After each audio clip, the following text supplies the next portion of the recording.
Point he just flooded the terrain with data. It's the end of the argument phase. America has made its case. The Powell speech has moved the ball.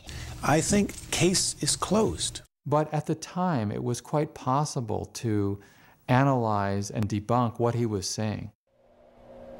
Whereas the British press and other international news sources immediately raised legitimate questions about the accuracy of Powell's presentation, the major U.S. news media were virtually silent about the factual basis of his claims, and near unanimous in their praise.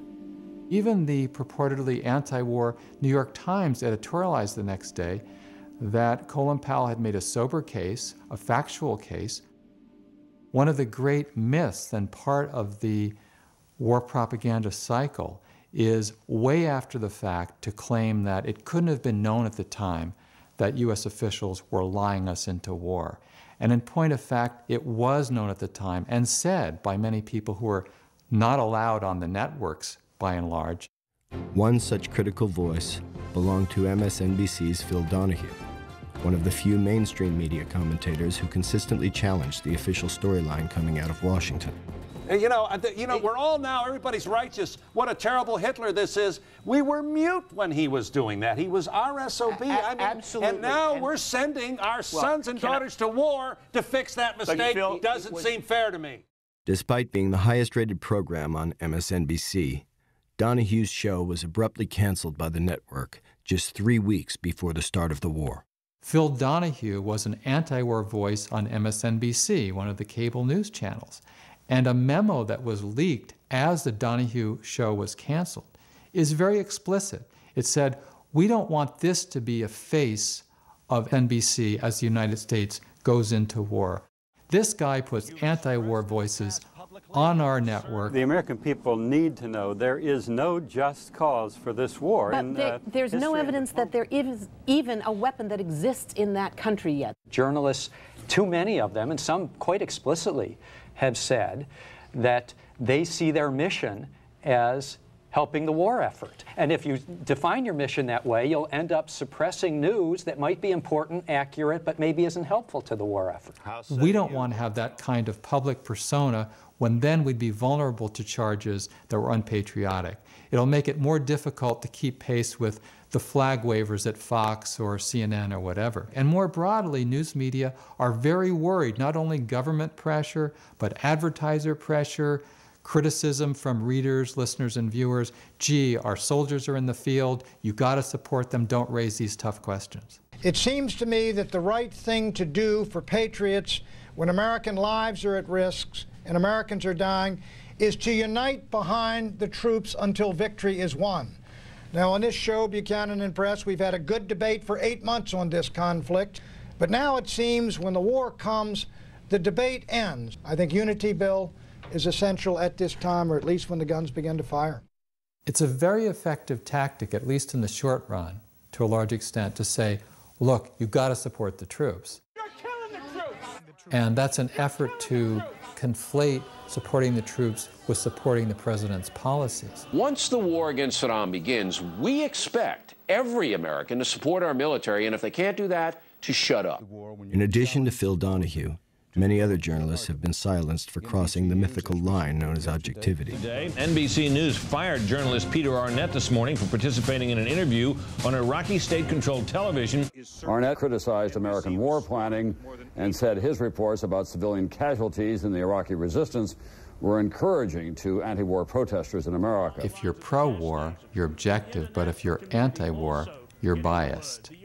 And often a news anchor will get no flack at all for making statements that are supportive of a war and wouldn't dream of making a statement that's against a war. I must say I was trying to think of something that would be appropriate to say on an occasion like this, and as is often the case, the best you can come up with is something that Shakespeare wrote for Henry V, wreak havoc and unleash the dogs of war. And that is a tip-off to just how skewed the media terrain is.